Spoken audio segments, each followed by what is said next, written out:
khususan ila rohi Kiai Abdul Rohi Kohani wa ibunyai Umi Kulsum wa ila rohi Ustaz Khairat Husain wa ila rohi Kiai Harisun Baihaqi wa ibunyai Hajjah Nur Hidayati wa ila rohi Ustaz Zubair Rasul wa ila rohi ibunyai Hajjah Istiqomah wa ila rohi Akhinal Karim Agus Abdul Rohi wa zawjatihi Neng Umi Kulsum wa ila rohi Akhinal Karim Agus Muhammad Habibi wa usulihim wa furu'ihim wa khususan ila mu'alif hadal kitab Syekh Ibnu Athaillah As-Sakandari annallaha yu'li darajatin fil jannah wa yu'idu alaina min barakatihim wa asrarihim wa nafahatihim fid dharain.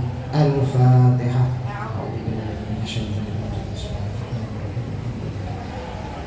Ar-Rahmanir-Rahim maliki yaumiddin iyyaka na'budu wa iyyaka nasta'in ihdinas siratal mustaqim siratal ladzina an'amta 'alaihim.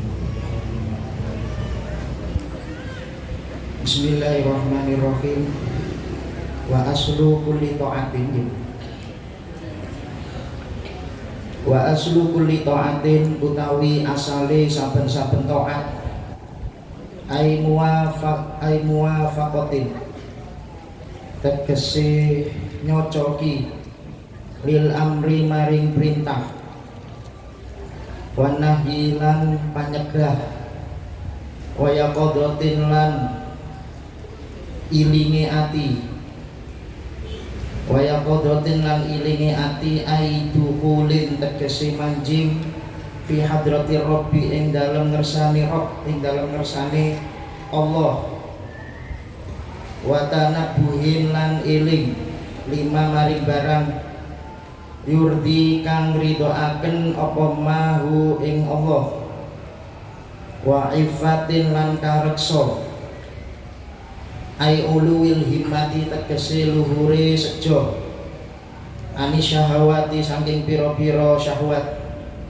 iku adamur ridho ora anane ridho mingka saking sira anha saking nafsu fa innaman mongko sak temene wong lam yardo kang ora ridho sapa man an nafsihi saking nafsune man lam yastahsin mongko ora milang-milang bagus sapa man halaha ing tingkahe nafsu walam yaskun lan ora anteng sapa man ilaiha maring nafsu waman utawi sapane wong iku kana ana sapa man bihadzal wasfi kelawan ikilah sifat kana mongko ana sapa man iku mutanabbihan wong kang iling mutayaqidon kang melek atine litawariki maring pira-pira perkara kang anyar teka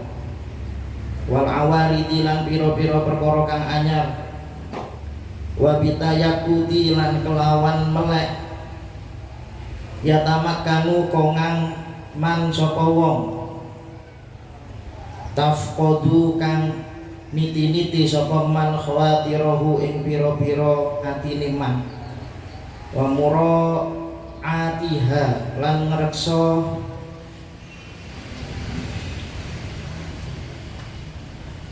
wa muraatiha lan ngreksa khawatiriha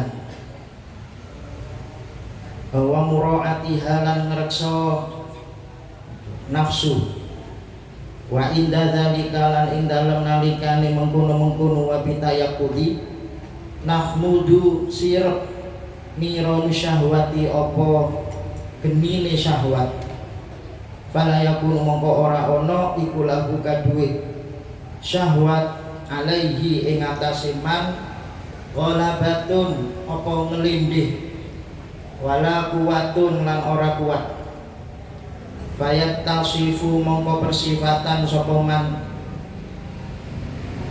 kina idin ing dalem nalikane iki wa bitayaqudi bil iffati kelawan kareksa wa idza tasofa lan tatkalane persifatan sapa man bidzalika kelawan mengkono-mengkono iffah kana mongko ana sapa man iku mutajanniban wong kang ngedoi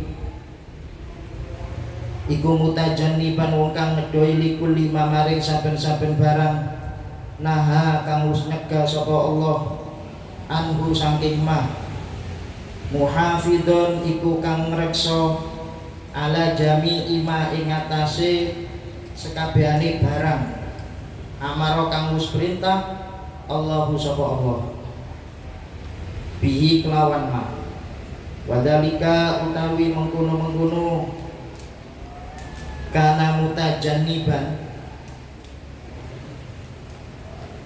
iku makna taatillahi makna taati Allah iku makna taat ing Allah subhanahu kelawan maha suci Allah walam makana lan tatkalani ono aridho apa ridho anin nafsi saking nafsu iku sya'numan tingkai wong ya ta'ata kang nandani sapa man al uluma ing pira-pira ilmu adh-dhahiriyata kang bangsa dhahir allati kang la tadullu kang ora nuduhaken apa allati ala uyubin nafsi ing atase pira-pira celone ati naha mongko nyegah al musannifu sapa musannif an suhbatihim saking kekancaman wa mukhalaqatihim lan awur ikman wa mukhalaqatihim lan awur iman faqala mongko dawuh sapa musannif. Bismillahirrahmanirrahim. Ini kelanjutan dari makalah sebelumnya. Aslu kulil maksiyat ar-ridho bin nafs wa aslu kulli ta'at adamu ridho anin nafs. Jadi kelanjutan dari makalah sebelumnya ya, jadi sumber dari segala kejelekan, dari segala kemaksiatan itu adalah ridhonya seseorang kepada nafsunya. Sebaliknya, sumber dari segala ketaatan adalah tidak ridhonya seseorang kepada nafsunya. Maka hendaknya kita itu selalu mencurigai gerak-gerik nafsu. Pada muhadharah atau pertemuan yang telah lewat gitu, di mana itu? Daerah Bujeng. Kan Bujeng itu kan ada macam-macamnya hawa nafsu. Sudah saya jelaskan.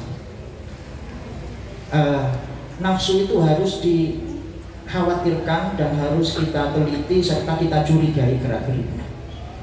Karena nafsu itu kebanyakan mengajak kepada kerusakan, mengajak kepada kemaksiatan. Itu adalah hawa nafsu. Maka di sini sudah jelas dikatakan oleh musannif ya, Masya Allah, mu'allif ini kan berangkat dari kehidupan spiritual beliau, pengalaman pribadi beliau. Kalau beliau tidak mengalami ini, tidak mungkin dituangkan dalam kitabnya. Ini kitab Hikam, ini salah satu kitab tasawuf terbaik dan dikaji oleh ulama-ulama serta guru-guru yang ada di pondok pesantren. Lah, Syekh Ibnu Athaillah ini pasti merasakan apa sih yang mendorong saya untuk taat itu. Nah, ini adalah kehidupan spiritual beliau. Dan sebenarnya gitu, jadi ilmu itu sebagai mukaddimah ya. Ini jarang nanti ada kaitannya dengan wali majdub dan lain sebagainya. Biar kita itu jelas sebagai orang ahlu sunnah wal jamaah itu dalam menyikapi wali majdub itu bagaimana hukumnya, ya kan? Terus karomah, apalagi sekarang luar biasa orang-orang yang menjelek-jelekkan habaib serta menertawakan karomahnya para habaib. Jadi kita runtut terlebih dahulu. Ilmu yang diberikan kepada Nabi itu ada 3. Satu, ilmu dhahiri syariah. Ilmu dhahiri syariah ini ilmu yang masuk dalam kategori Nabi wajib untuk tabligh. Kan salah satu sifat wajibnya Nabi ya adalah tabligh. Nah, ini yang ditabligh ini adalah ilmu dhahiri syariah. Apa ilmu dhahiri syariah? Ilmu dhahiri syariah yaitu sholat, puasa, haji, yang seperti kita pelajari bersama dalam kitab fikih. Dan ini wajib disampaikan, ilmu dhahiri syariah. Kedua adalah ilmu nubuwah. Ilmu nubuwah bebas Nabi bisa menyampaikan atau tidak menyampaikan. Ini hanya khusus diberikan oleh Allah kepada Nabi. Yang nomor 2 ilmu nubuwah. Dan yang ketiga, nah ini ada ilmu batin syariah. Ini berdasarkan hadis nih. Karena ada hadis fasa alami Robbi falam ajibah gitu. Ya, saya pernah ditanya oleh Tuhanku dan aku tidak bisa menjawabnya. Katanya Nabi Muhammad SAW. Ketiga ini yaitu ilmu batini syariah. Ilmu batini syariah ini dilarang untuk disebarkan, tidak boleh. Ya, ilmu batini syariah ini tidak boleh untuk disebarkan, hanya untuk para nabi dan juga para kekasih-kekasih Allah yang diberikan ilmu batini syariah. Ada nama lain dari ilmu batini syariah. Apa itu? Yaitu ilmu wilayah atau ilmu kewalian. Siapa yang diberikan banyak sekali para habaib-habaib. Kalau panjenengan baca kitab Syahul Ainiyah itu habaib-habaib banyak sekali berinteraksi dengan Allah dan menyebutkan karomah-karomahnya, itu semuanya ilmu wilayah. Dan juga yang sekarang ini ada ilmu tasawuf yang sedang kita pelajari ini. Sebenarnya ilmu tasawuf ini pada zamannya Rasulullah tidak diajarkan dan tidak boleh diajarkan harusnya. Kemudian loh, kenapa kok sekarang diajarkan? Padahal katanya tidak boleh diajarkan. Mungkin ngomong begitu. Katanya tidak boleh disebarkan. Maka jawabannya kullu syai'in marhunun biwaqti. Segala sesuatu itu digadaikan sesuai dengan waktunya. Karena pada zaman dahulu, ya, karena pada zaman dahulu orang-orang itu tidak banyak, tidak ada yang ingkar kepada kewalian, tidak ada yang ingkar kepada karomah. Tapi zaman sekarang, maka sedikit banyak panjenengan sebagai lulusan pondok pesantren putri itu juga harus ngaji tasawuf kepada masyarakat.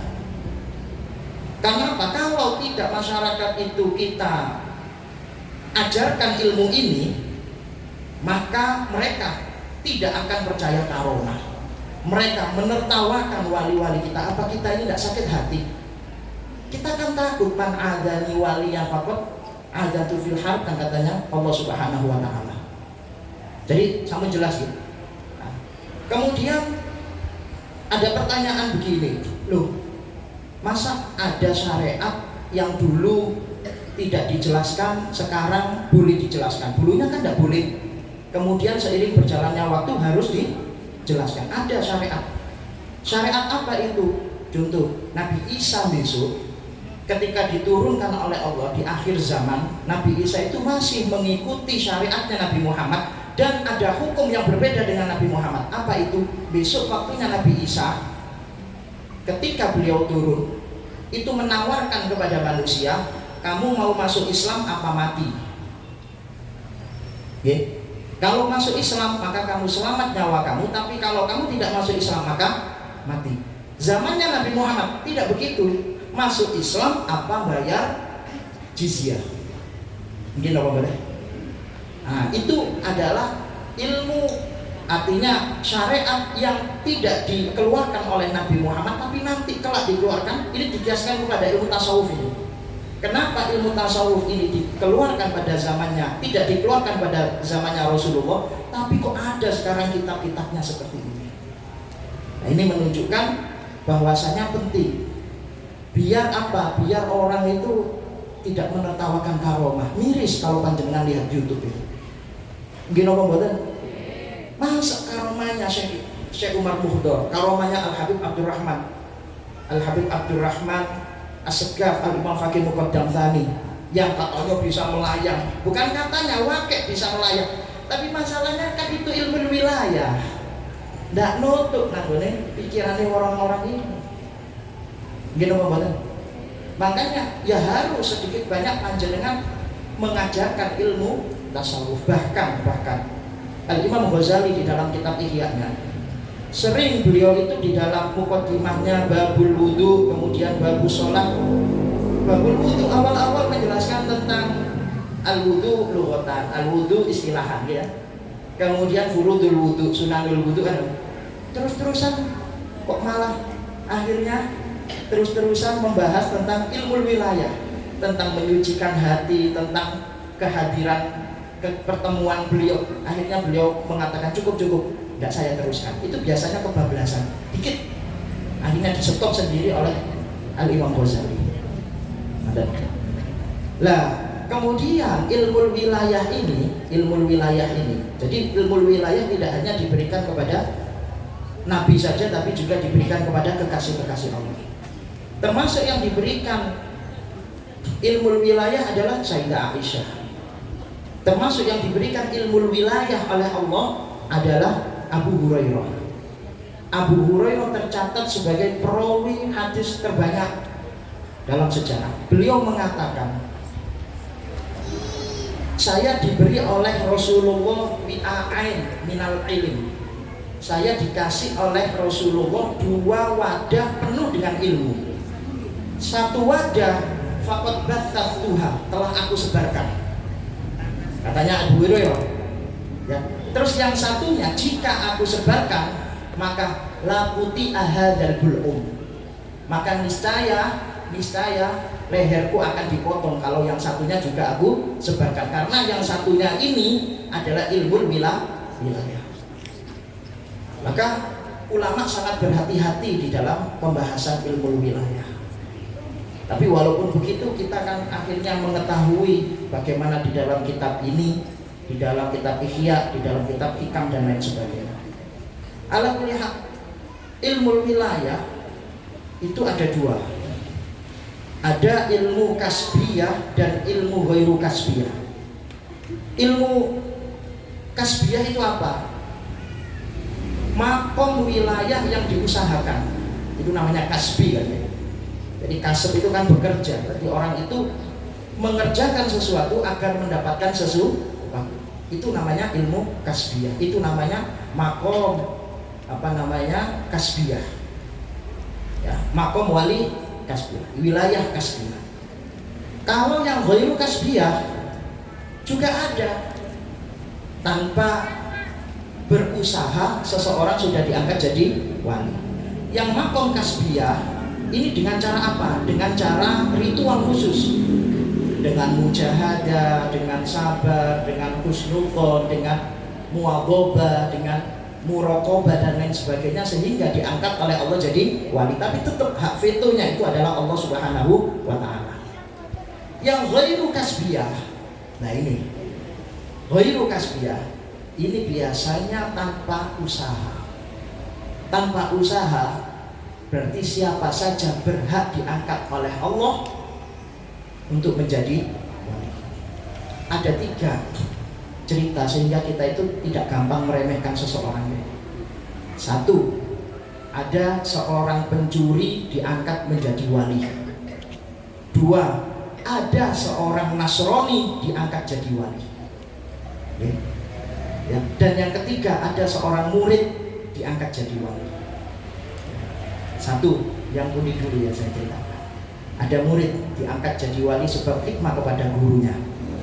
Pada zamannya Al-Habib Abdurrahman Al-Masyhur, Pirson, pengarang kitab Bughyatul Mustashidin. Mungkin ini di beberapa kesempatan pernah saya terangkan. Punya murid namanya Al-Habib Alwi bin Syihabuddin. Al-Habib Alwi bin Syihabuddin ini khidmah kepada Al-Habib Abdurrahman Al-Masyhur, menuangkan kopi.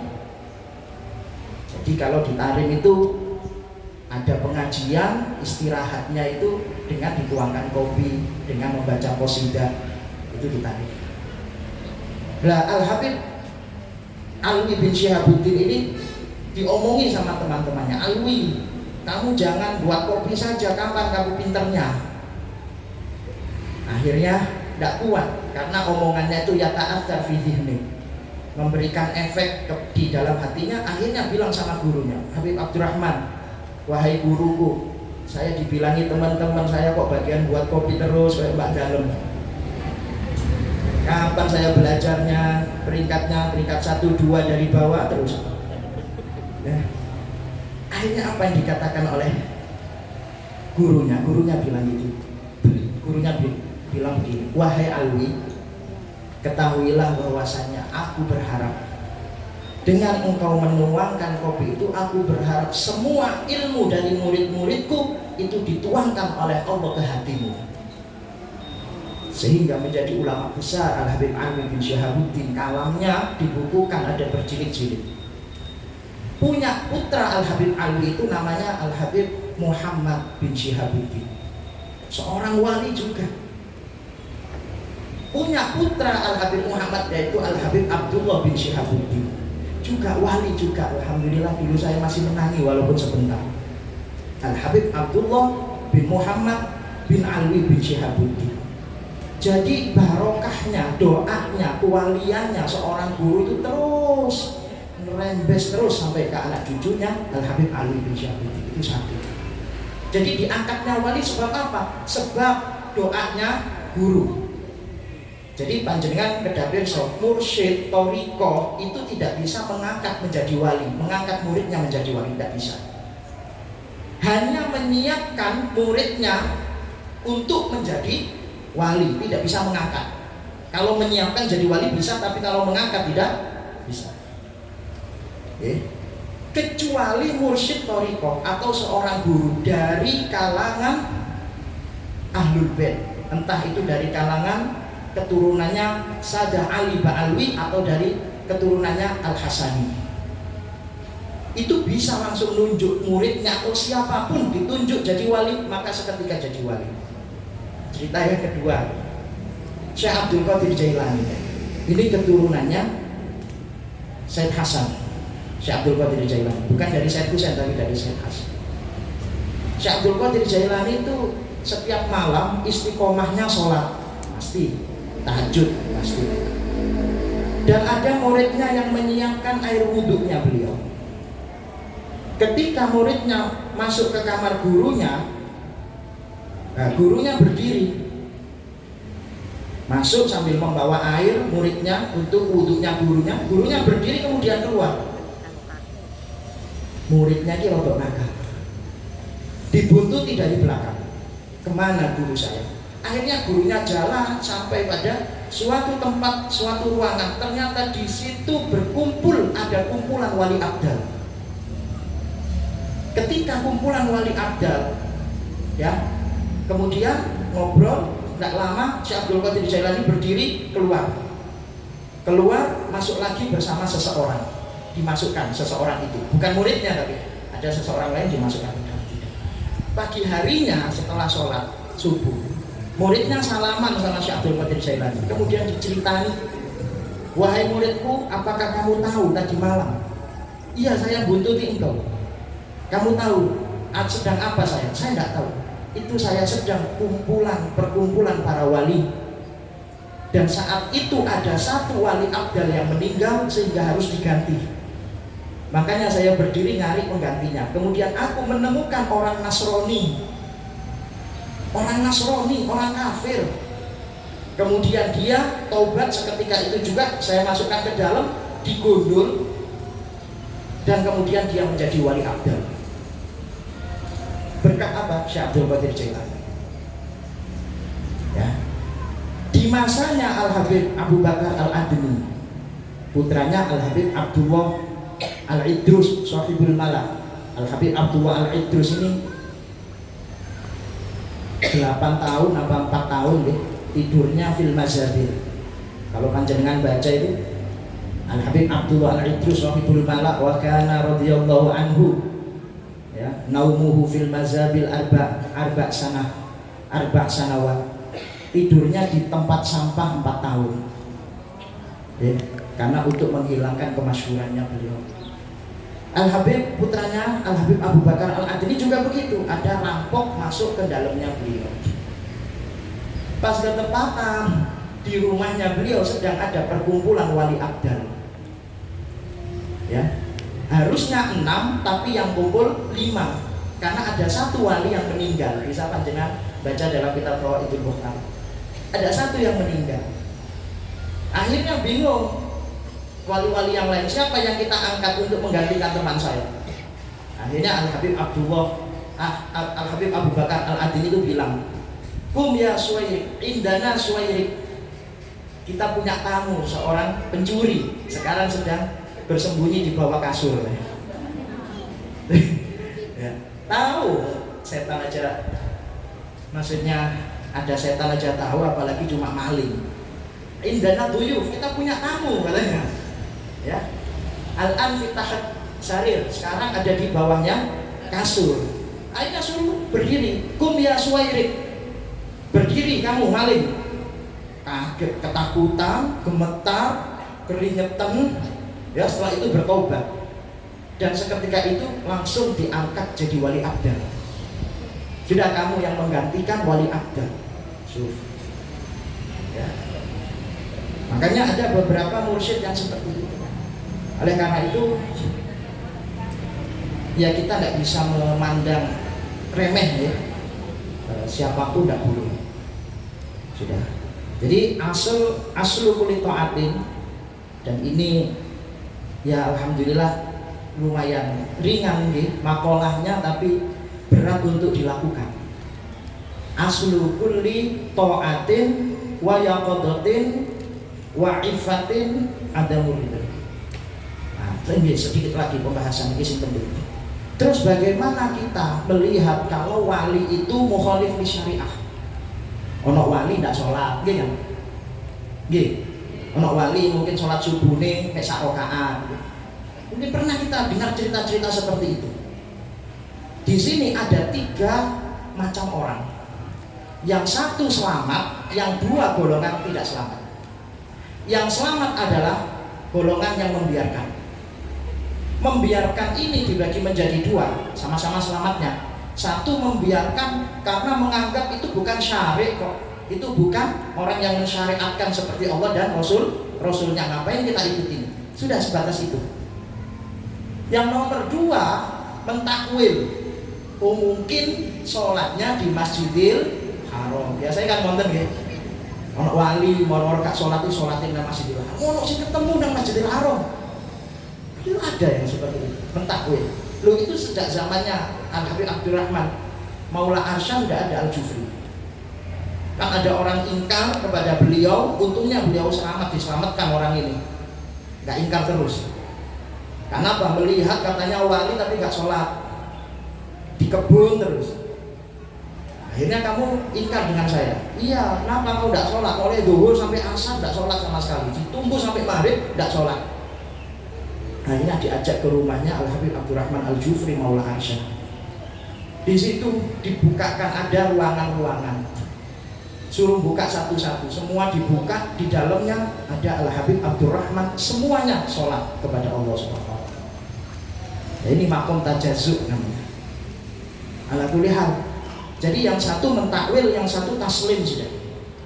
Ada 2 golongan yang bukan sama, nomor satu ingkar. Kayak yang banyak sekarang di YouTube nih loh, ya Allah, miris. Dan mudah-mudahan tidak ada yang tidak ada yang kena tulari santri salafiyah. Saya itu panjenengan ini diajari mulai awal sini mondok sampai saat ini percaya karomah. Kok moro-moro melok menertawakan karomah. Lu wonten kiai wis enten lah sing mboten percaya karomah, wonten mawon. Makanya hati-hati itu tadi sudah saya jelaskan, ilmu ada 3, ilmu zahiri syariah, ilmu nubuwah sama ilmu batinis syariah. Golongan yang kedua yang tidak selamat tadi adalah orang-orang yang ingkar. Yang ketiga juga tidak selamat, yaitu pengikutnya. Pengikut dari wali ini, wali yang ikut-ikutan tidak sholat. Ya, pengikutnya dia lihat walinya tidak sholat, akhirnya dia juga tidak sholat.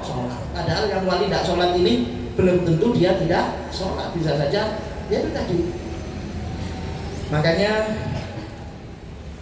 makhluk Allah terbesar bukan alam semesta. Makhluk Allah terbesar adalah akal. Ketika akal ini sudah dibuka, maka alam semesta itu kecil. Makanya kalau panjenengan baca kitab Syarhul Ainiyah itu, koyo gak masuk akal. Bisa pindah nang kene, pindah kene.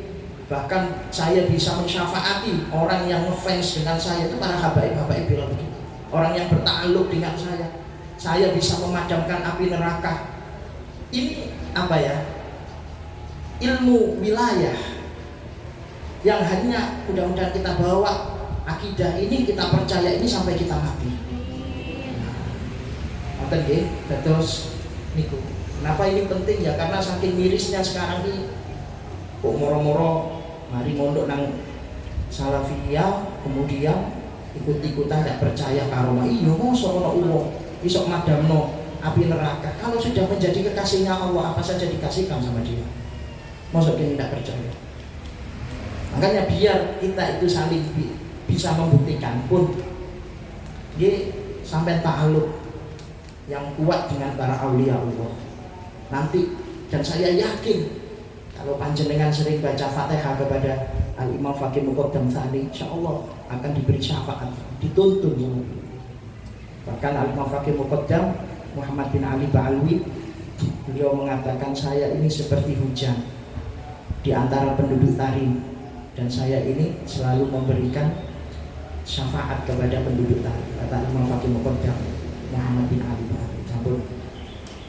Jadi asal dari setiap taat ya itu adalah adamur ridho minka anha, tidak ridhonya kamu, enggannya kamu, menolaknya kamu kepada hawa nafsu. Hawa nafsu niku lembut. Ciri-cirinya hawa nafsu nopo? Mesti menuntut kita, mengajak kita kepada keenaan, kelezatan, gak gelem soro. Ini nih mangan wareg turu anget. Niku yang mesti ya itu ciri-cirinya seperti itu. Kita semuanya masih berusaha, masih belajar. Sebenarnya hidup niku simpel. Simpelnya bagaimana? Simpelnya itu berdasarkan hadis Arabi. Masalah apa hadis Arabi? Masih ingat? Masalah kencing di pojokan masjid, Ustaz? Bukan itu. Ada hadis Arabi, masuk masjid ketemu Rasulullah, masuk kayak kate demo lah saiki ketemu Pak Prabowo langsung kate demo, masuk ke dalam, Rasulullah sedang ngajar sahabat, langsung bilang kepada Rasulullah, wahai Rasulullah, ya saya Islam, ya apa yang harus saya kerjakan? Yang harus kamu kerjakan, apa saja yang harus saya kerjakan? Yang harus kamu kerjakan adalah sholat 5 waktu. Sudah itu saja? Iya itu saja. Sholat 5 waktu. Dalam setahun kamu tambahi puasa Ramadan. Sudah itu saja? Iya sudah itu saja. Ya tidak zakat mungkin miskin kan, tidak haji mungkin miskin. Kemudian Arab ini bilang, wallahi saya tidak akan nambahi ibadah apapun kecuali sholat 5 waktu dan puasa bulan Ramadan. Keluar dari masjid, Rasulullah bilang pada sahabatnya, dia kalau benar dengan ucapannya, dengan sumpahnya hanya melakukan sholat 5 waktu dan puasa bulan Ramadan, dakhalal jannah. Simple masuk surga. Bahkan di riwayat lain dikatakan bahwasanya kamu lihat kalau dia mengerjakan itu, lihatlah dia adalah ahli surga, penduduk surga. Kalau kamu ingin tahu ya seperti Arabi itu, cuma mengerjakan sholat 5 waktu dan puasa di bulan Ramadan. Sudah ya otomatis meninggalkan larangan-larangan Allah. Jadi niku itu menjadi motivasi kita. Adapun kita kan melakukan sunnah-sunnahnya, sholat sunnah, puasa sunnah, sedekah sunnah, untuk apa? Untuk menambal kekurangan kita di dalam kewajiban kita. Karena amal sunnah itu kan untuk menambal amal-amal yang wajib. Jadi ini asal kulit to'at adalah tidak mau, enggan, menolak kepada hawa nafsu. Maka kalau orang itu taat, maka kalau seseorang itu bisa menahan itu, maka dia termasuk orang yang melakukan ketaatan kepada Allah. Fa inna man lam yardo an nafsihi lam yastahsin halaha. Karena sesungguhnya orang yang tidak ridho dengan nafsunya, artinya aku gak cocok belas sampai nafsuku, selalu menolak hawa nafsunya, lam yastahsin halaha, tidak menganggap bagus gerak-gerik nafsunya, walam yaskun ilaiha, tidak mau terus-terusan menuruti nafsunya, tidak tenang terhadap nafsunya. Wa man kana bihadzal wasfi, barang siapa yang dengan sifat ini, memiliki sifat seperti ini, selalu curiga dengan nafsunya, tidak tenang dengan nafsunya, menolak hawa nafsunya, kana mutanabbihan mutayaqqidun litawariqi lil awarid wal awarid, maka dia adalah orang yang ingat, orang yang bangun ya terhadap hal-hal yang baru, terhadap hawa nafsu. Wabitayakudi, dengan sadarnya dia, dengan bangunnya dia, yatamakkanu man tafqadu khawatirahu wa muraatiha, memungkinkan seseorang itu meneliti, mengawasi hatinya dia, karena dia bangun terus ya. Adapun yang orang tidur ini kan gak kroso, jarno sampai melo-meloin nafsu, jaluk turu ya jarno turu, jaluk mangan sing warik ya jarno mangan sing warik. Wa inda dzalika, dan saat itu tahmudu niron syahwati, maka akan redup, maka akan hilang ya api syahwat. Karena apa? Selalu dia ini mutanabih dan waspada terhadap gerak-geriknya nafsu, maka bisa ditangkal.